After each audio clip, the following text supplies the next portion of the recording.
വാർത്താ വിശേഷങ്ങളിലേക്ക് സ്വാഗതം. ഞാൻ ബിനി പ്രേംരാജ്. പ്രമുഖ സിനിമാ നടനും തൃശൂർ നിയോജകമണ്ഡലത്തിൽ BJPയുടെ സ്ഥാനാർത്ഥിയാകും എന്നെല്ലാവരും വിചാരിക്കുന്ന വ്യക്തിയുമായ സുരേഷ് ഗോപി ഒരു മാധ്യമ പ്രവർത്തകയുടെ തോളിൽ കൈവച്ചതിനെ തുടർന്നുണ്ടായ വിവാദം സാമാന്യം കത്തിപ്പടർന്നതാണ്. ഇദ്ദേഹത്തിന്റെ പെരുമാറ്റം വളരെ അനുചിതമായിരുന്നു എന്നൊരു അഭിപ്രായം ആ ഘട്ടത്തിൽ തന്നെ ഉണ്ടായി. സുരേഷ് ഗോപി ആ മാധ്യമ പ്രവർത്തകയോട് ക്ഷമാപണം നടത്തിച്ചു. പക്ഷെ അവർ അതുകൊണ്ട് തൃപ്തിയാകാതെ പോലീസിൽ പരാതി കൊടുക്കി. പോലീസ് ഇദ്ദേഹത്തിനെതിരെ കേസ് രജിസ്റ്റർ ചെയ്യും. പിന്നീട് അദ്ദേഹത്തെ ചോദ്യം ചെയ്യാൻ വിളിപ്പിച്ചു. പിറ്റേ ദിവസം മനോരമ അടക്കമുള്ള പത്രങ്ങളൊക്കെ പറഞ്ഞത് പോലീസിന് സുരേഷ് ഗോപിയുടെ നിരപരാധിത്വം വ്യക്തമായി. അതിലെ ഫൈനൽ റിപ്പോർട്ട് കൊടുക്കാൻ പോവുകയാണ്. ഇദ്ദേഹം ഈ മാധ്യമപ്രവർത്തകയുടെ തോളിൽ കൈവച്ചത് ദുരുദ്ദേശപ്രേരിതമായിട്ടല്ല എന്ന അർത്ഥത്തിൽ. പക്ഷെ ഇങ്ങനെയാണ് കേട്ടിരുന്നെങ്കിലും ഇപ്പോൾ ഈ മുഖ്യമന്ത്രിയുടെ നവകേരള യാത്രയൊക്കെ അവസാനിച്ചതിന് ശേഷം സുരേഷ് ഗോപിയുടെ പ്രചരണത്തിന് വേണ്ടി നരേന്ദ്രമോദി തന്നെ നേരിട്ട് ഈ വരുന്ന 3-ാം തീയതി തൃശൂർ പട്ടണത്തിൽ എത്തുന്നു എന്ന വാർത്തയോടുകൂടി പശ്ചാത്തലത്തിൽ പോലീസിന്റെ മനംമാറ്റം ഉണ്ടായി. അവർ കൂടുതൽ കുറ്റങ്ങൾ ചുമത്തിക്കൊണ്ട് കുറ്റപത്രം കൊടുക്കാൻ പോകുന്നു എന്നാണ്. സത്യത്തിൽ ഇതിന്റെ നിയമപരമായ വശങ്ങളെക്കുറിച്ച് ഞാൻ ഇവിടെ പറയുന്നത് ശരിയല്ല. കാരണം ഒന്നാമത് കോടതിയുടെ പരിഗണനയിൽ എത്താൻ പോകുന്നൊരു വിഷയമാണ്. മാത്രമല്ല ശ്രീ സുരേഷ് ഗോപി മുൻകൂർ ജാമ്യ ഹർജിയുമായിട്ട് ഹൈക്കോടതിയെ സമീപിക്കുന്നു എന്നൊരു വാർത്തയുമുണ്ട്.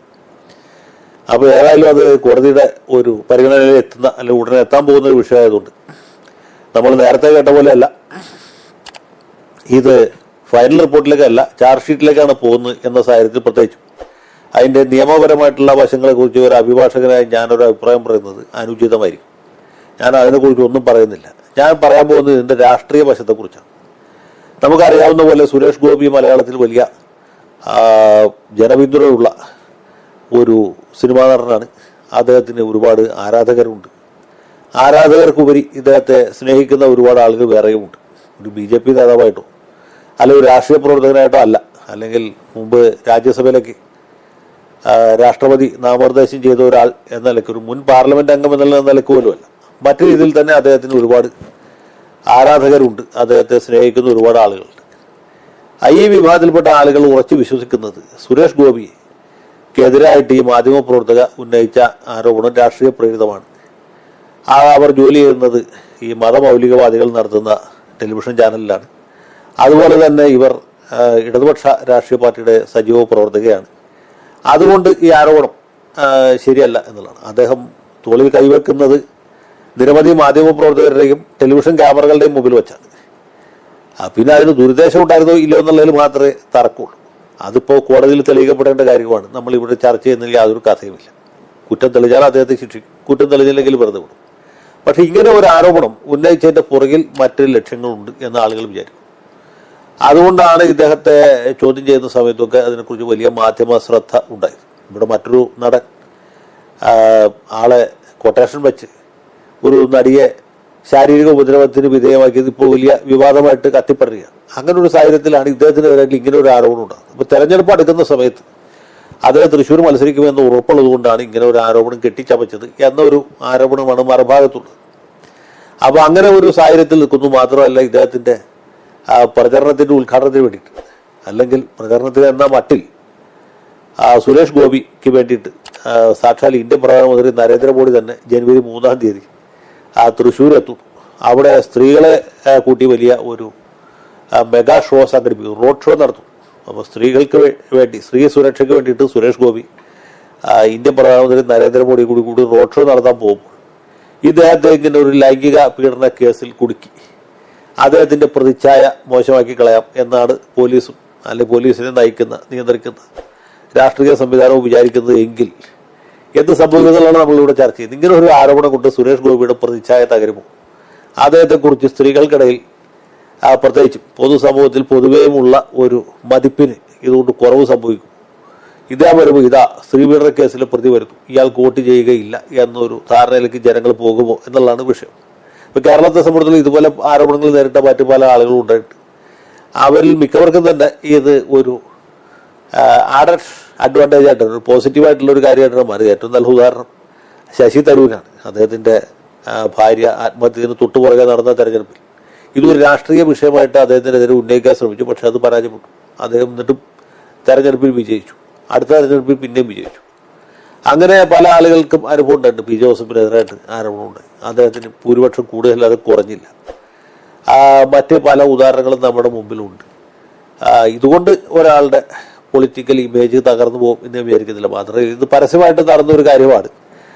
ബഹുഭൂരിപക്ഷം ആളുകളും ഇത് ടെലിവിഷനിലും അല്ലെങ്കിൽ സാമൂഹ്യ മാധ്യമത്തിലൊക്കെ കണ്ടതുമാണ്.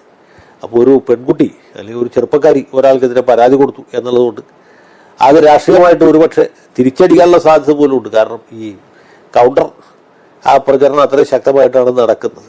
ഈ ഒരു സാഹചര്യത്തിലാണ് സുരേഷ് ഗോപിയുടെ തെരഞ്ഞെടുപ്പ് സാധ്യത.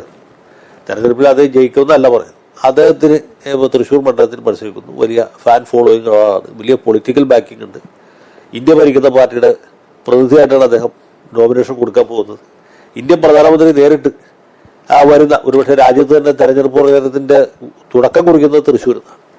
അപ്പോൾ അത്രയും ശക്തമായ ഒരു നിലയിൽ നിൽക്കുന്ന ഒരാൾക്കെതിരായിട്ട് ഇതുപോലെ ഒരു ഒലപ്പാമ്പ് പ്രയോഗിക്കുന്നുണ്ട് എന്ത് നേട്ടം ഉണ്ടാവും എന്നുള്ള കാര്യം ആരോടും ഉന്നയിച്ച പെൺകുട്ടിയല്ല, അവരെ കൊണ്ട് അത് കൊടുപ്പിച്ച ചാനലുകാരുമല്ല. നേരെ മറിച്ച് ഈ രാജ്യം ഭരിക്കുന്ന പാർട്ടി, നമ്മുടെ നാട് ഭരിക്കുന്ന, സംസ്ഥാനം ഭരിക്കുന്ന, പോലീസിനെ നിയന്ത്രിക്കുന്ന പാർട്ടി ആണ് ആലോചിക്കേണ്ടത് ഇതിന്റെ പ്രത്യാഘാതം എന്തായിരിക്കും. ഇങ്ങനെ ഒരു ആരോപണം കൊണ്ട് ഈ സമയത്ത് രംഗത്ത് വന്നാൽ ഈ ആരോപണം ഒരു വലിയ ക്രിമിനൽ കേസായിട്ട് അല്ലെങ്കിൽ പരാതിക്കാരിയുടെ പരാതിയിൽ ഇല്ലാത്ത പുതിയ ചാർജുകൾ കൂടി ചേർത്ത് കൊടുത്താൽ എന്ത് സംഭവിക്കും എന്ന് ആലോചിക്കേണ്ടത് പോലീസാണ്. പക്ഷെ നമ്മുടെ പോലീസിന്റെ സമീപകാലത്തുള്ള പല പ്രവൃത്തികളും പല ചെയ്തികളും കാണുമ്പോൾ ഇവർ ഇത്രയല്ലേ ചെയ്തുള്ളൂ എന്ന് കൂടി നമുക്ക് അത്ഭുതം തോന്നും. ഉദാഹരണത്തിന് ഏഷ്യാനെറ്റ് ന്യൂസിലോ റിപ്പോർട്ടർ നേരത്തെ കേസിൽ പ്രതിയാക്കി. പിന്നീട് പോലീസ് അന്വേഷണത്തിൽ യാതൊരു തെളിവ് കണ്ടെത്താനായില്ല, അവരെ ഒഴിവാക്കി. അതിനുശേഷം ഈ അടുത്ത കാലത്ത് പെരുമ്പാവൂരിനും കോതമംഗലത്തിനും ഇടയ്ക്ക് മുഖ്യമന്ത്രിയുടെ വാഹനത്തിന് നേരെ ഷൂ എറിഞ്ഞ യൂത്ത് കോൺഗ്രസുകാരെ പ്രതിയാക്കിയപ്പോൾ അത് റിപ്പോർട്ട് ചെയ്ത ലേഖിയെ കൂടി പ്രതിയാക്കി. അങ്ങനെ ഈ പരിസരത്ത് കാണുന്ന എല്ലാ ആളുകളെയും കൂടി പ്രതിയാക്കുന്ന ഒരു നിലയിലേക്ക് പോലീസ് പോയിക്കൊണ്ടിരിക്കുകയാണ്. ഈ പോലീസ് അധികാരത്തിന്റെ ഒരു ദുരുപയോഗമാണ് ഈ നേരത്തെ പറഞ്ഞ മാധ്യമപ്രവർത്തകരുടെ കാര്യത്തിൽ ഉണ്ടായിട്ടുള്ളത്.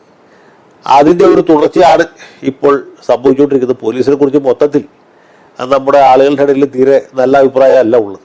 പോലീസ് നടപടികൾ പലപ്പോഴും രാഷ്ട്രീയ പക്ഷപാതിത്വമുണ്ട്.